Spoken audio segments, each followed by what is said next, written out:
Hello and good morning with another new topic. Let's start. After a lot of requests, I have selected this topic for you people.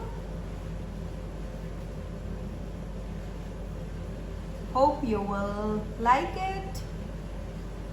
Okay. It's simple, very interesting.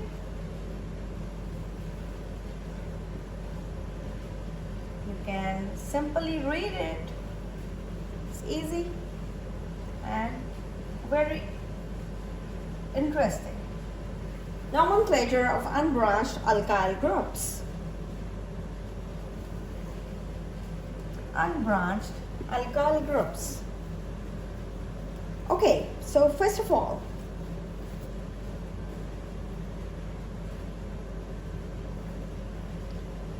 when we remove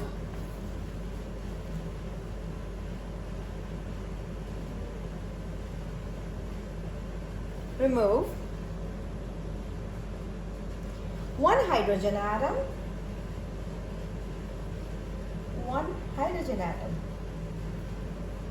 okay, from an alkane,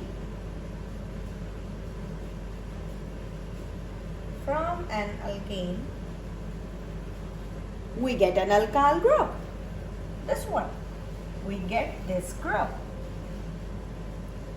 We get this group, which is called alkyl group, ending as YL.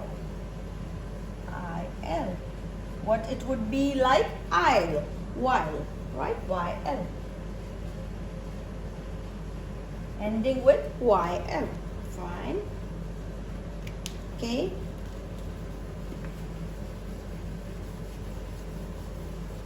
Oh, it gets so bad.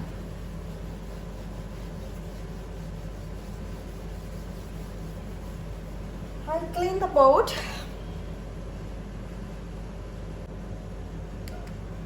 Let's start again. Alkane.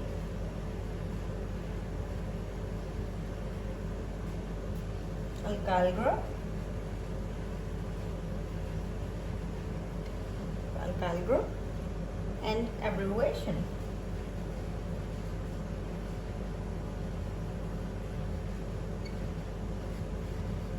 Fine. Okay. So first example is CH3H. Okay. So according to our first statement, if you remove a hydrogen atom from an alkane, you're going to get an alkyl group. Okay. You're going to get an alkyl group. Fine. So you have first example of what this compound called methane.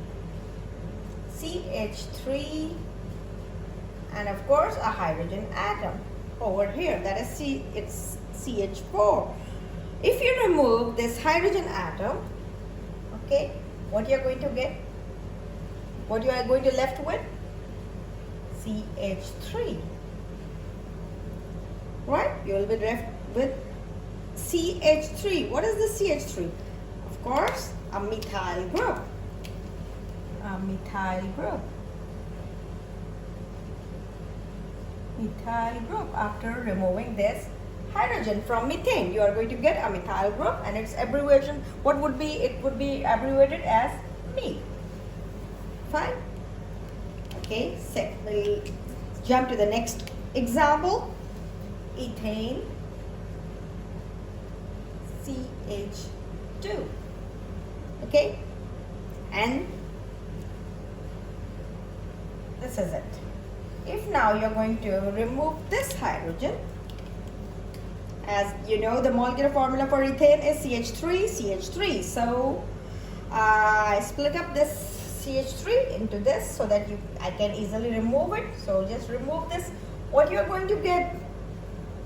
You're going to get CH3, CH2. That is ethyl. Ethyl. And what it would be abbreviated as? ET. It. Okay, now third example, a propane. CH3, CH2, CH2, and H. Fine. Now you're going to remove the hydrogen as according to our first rule. Just remove this hydrogen. What you're going to left with? A propyl group.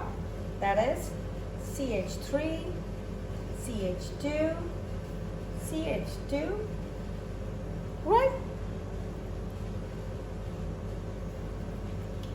It's simply called propyl, P-R-O-P-Y-L, propyl group. What it would be abbreviated as PR. So now you have three examples that what were our goal was to remove, to get an alkyl group, to convert an alkane into an alkyl group. How? By removing the hydrogen from an alkane, and you'll be left with one less hydrogen, and that will convert it into an alkyl group, right? The methane will be converted into methyl. Ethane will be converted to ethyl, and propane will be converted to propyl group. I hope you are following. It's very interesting and it's very easy to follow. So now the fourth example is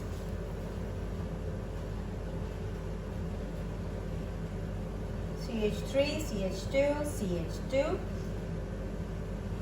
and of course a H. What this is? Butane. Butane. So if you just remove this hydrogen, what it's going to be? A butyl group. That is CH3, CH2, CH2, right? Sorry, there is a CH2, one more CH2, I forgot to, this is butyl, CH2, and what you're going to get, of course, a CH2 here, right? So what it would be? A butyl group. It will be a butyl compound, right? The butane will be converted to butyl, that is CH3, CH2, CH2, and H2. That is 4 hydrogens. One hydrogen is removed, which was in the butane. You are going to left with one less hydrogen that converted butane to butyl, and what it would be, its abbreviation Bu, Bu. Okay, if we now jump to the next section, nomenclature of branched chain. Nomenclature of branched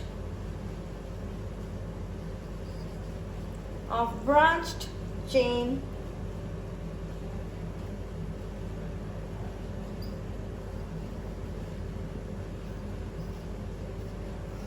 Branched chain.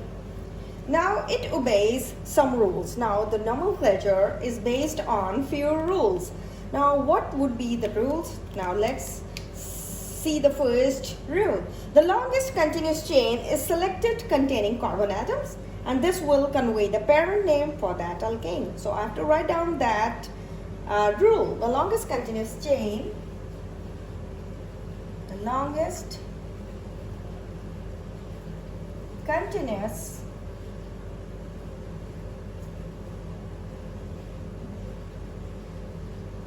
chain is selected. First step is that our longest continuous chain will be selected, right? Containing the carbon atoms, yes. Containing what? Containing carbon atoms, yeah. And this will convey the parent name, and this will convey the parent name. Parent name for that alkane, for that alkane. Okay, now we have to apply this rule.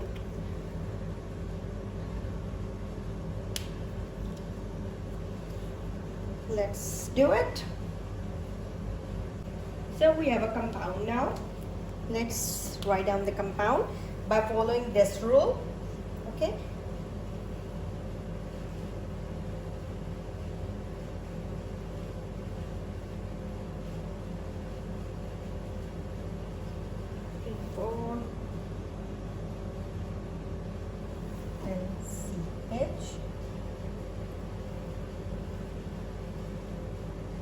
If this is your compound, now according to our rules, how many carbons are there?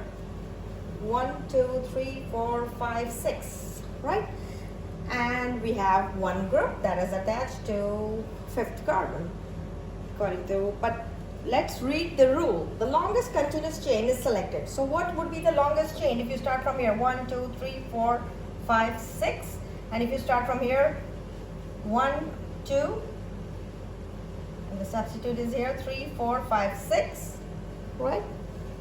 And if you start from here, 1, 2, 3, 4, 5, 6, it would be like that, right? And this is a substituent that is attached here. So first of all, the longest chain would be selected.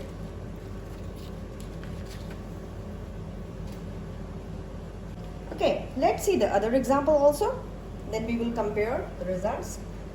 CH3, CH2, CH2, CH, CH2, CH. Then of course we have the groups that are attached, and then of course here again a CH3. So these there are two compounds now, right? This one and this one. Okay. Now the first one, here there are how many carbons? 1, 2, 3, 4, 5, 6. And if we start from this side, 1, 2, 3, 4, 5, 6. Whereas here, according to our rule, we have to select the longest continuous chain containing the carbon atoms. So if you select from here 1, 2, 3, 4, 5, 6, okay, then on the carbon number 1, 2, 3, 4, 5th, this group is attached, this one, right? Whereas if you start counting from here, on what place it is attached? So how you are going to do it? Now there is again a rule. If you will select the longest chain, right? What would be the longest chain in this case? This is an hexane. We know it's an hexane. What, right? But we'll decide about this methyl group afterwards because it's a substituent. Now, if we talk about this one, right? This is, if you select this line, this is the longest chain. Here, the longest chain contains 7 carbon atoms. So the name is heptane. This could be the longest chain, and it would be called as heptane. Heptane, right? Okay, and here, what is the substituent? This methyl group is the substituent. Here, this was the substituent. Okay, so now we have something again. Number the longest chain from where the substituent is near. Now, in both the examples, the substituents are there. A methyl group is there, and here again, and methyl group is there. So now, you have to number the longest chain from where the substituent is nearer. Okay. Count from here 1, 2, 3, 4, and 5th. On 5th carbon, there is a substituent, so it's very far. If you count from here 1, 2, that means this is the place from where you are going to start. 1, 2, 3, 4, 5, and 6. So what would be the name of your first compound? It would be 2-methyl hexane. Whereas in the second here, if you start counting from this side, 1, 2, 3, 4, 5, 6. How can you count from this side when you have already selected this chain? That means you have to select, you have to start from here.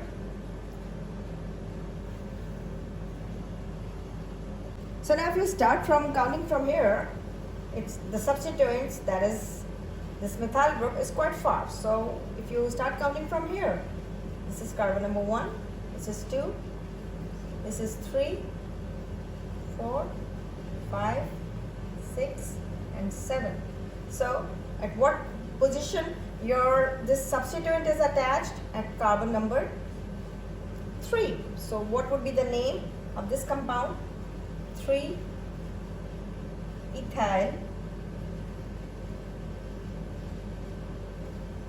heptane. Its name would be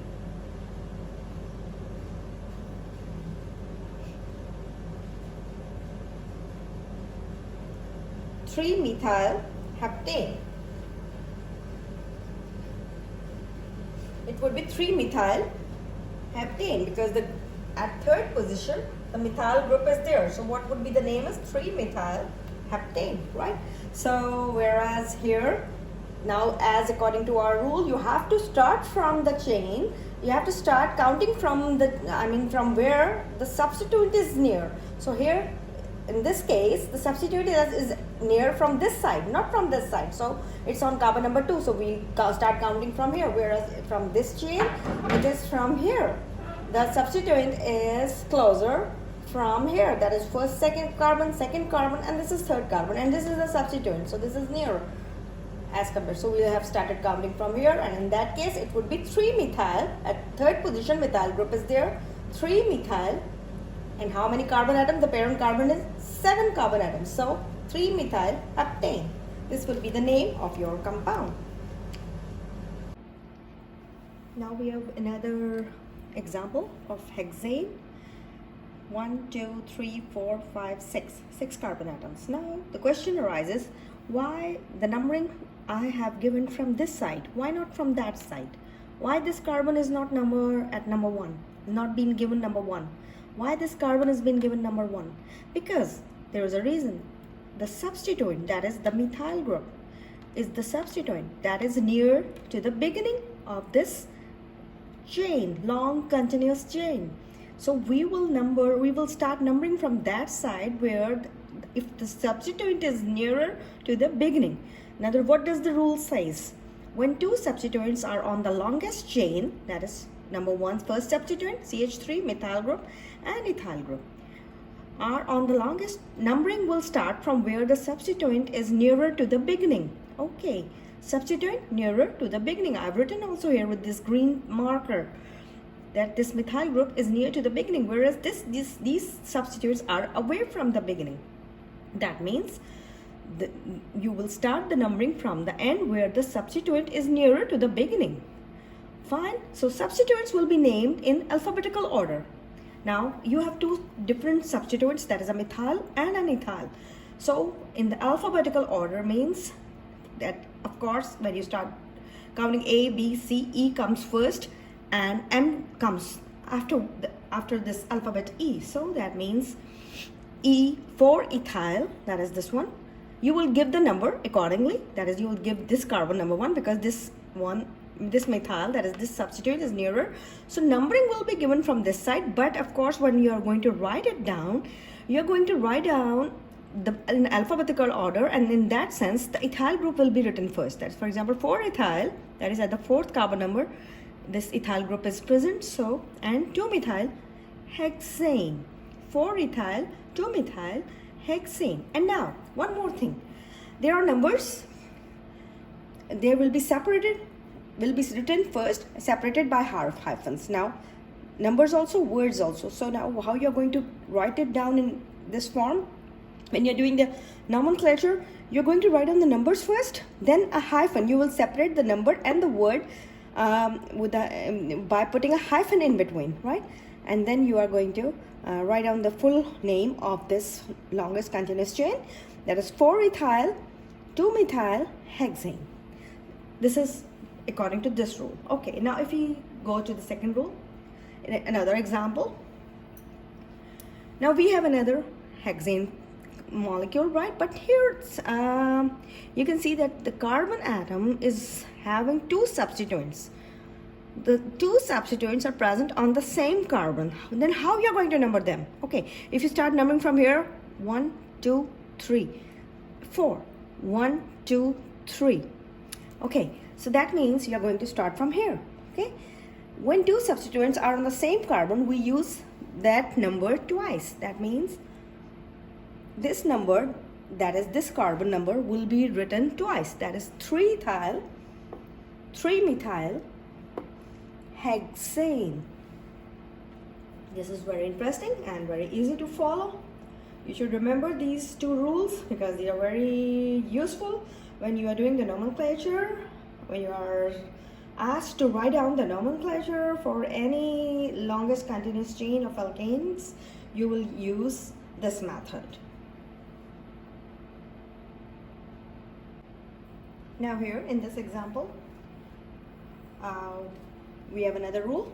When substituents 2 or more are identical, use prefixes di, tri, tetra separated by numbers and by commas. Okay, so first example is, now you have 2 methyl groups on carbon number 2 and 3. So how you are going to number them? Of course, the numbers first, separated by a comma, 2, 3, then a hyphen, dimethyl. There are 2 methyl groups, dimethyl, and the chain butane, 2, 3 dimethyl butane. Whereas in the second example, you have the methyl groups on carbon number 2, and you have a methyl group at carbon number 3, and of course on 4. So how you are going to number it? 2, 3, 4, then a hyphen. These 2, 3, 4 are the substituents, that are the location of the substituents, that is at the position 2, 3, and 4. Trimethyl, 1, 2, 3, trimethyl pentane. Okay, the last one, as I have said, di, tri, and tetra. So I have given all the 3 examples. Now here you can see carbon 1, 2, 3, 4, 5. Again a pentane long continuous chain. Now here the same carbon atom is having 2 substituents, right? Here again the carbon atom is having 2 substituents. So how you're going to do? You're going to repeat. That is 2, 2, 4, 4 tetramethyl pentane.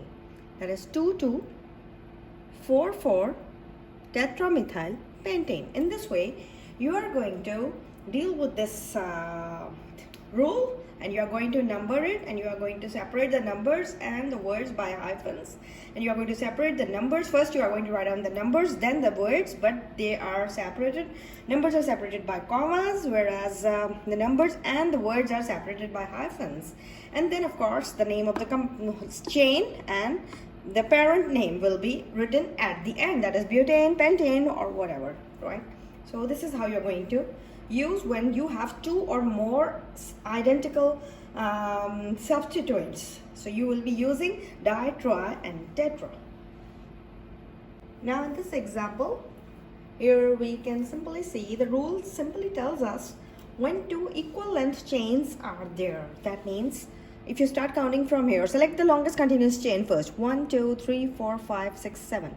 And the next chain is 1, 2, 3, 4, 5, 6, 7. So you will select the chain that as a parent chain that contains greater substituents. Okay, so this chain, if you select this one, it will not contain as much substituents as if you select this one. So 1, 2, 3, 4, 5, 6. Here you are going to get how many substituents? 1, 2, 3, and 4. So what would be the name of this compound? You will number them 1, 2, 3, 4, 5, 6, 7 as you have done before by following the rules, and then you are going to simply write down the numbers from where it has started. That is 2, 3, 5 trimethyl, 2, 3, 5 trimethyl separated by a hyphen, 4 propyl, that is at the 4th position, its propyl group is there, and the name of the parent chain heptane. 2, 3, 5 trimethyl 4 propyl heptane.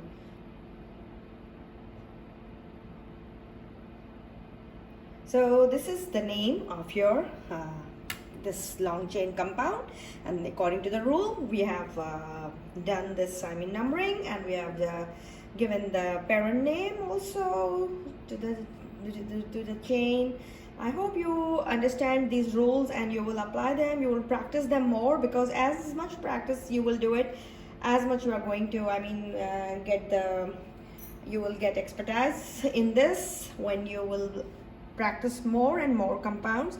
So that's my suggestion, that please try a number of other compounds and try to write more long and short continuous chains having number of substituents in them, and start numbering them by following the rules, okay? And that would help you out in in doing the perfect nomenclature for these organic compounds of alkane series. Thank you very much.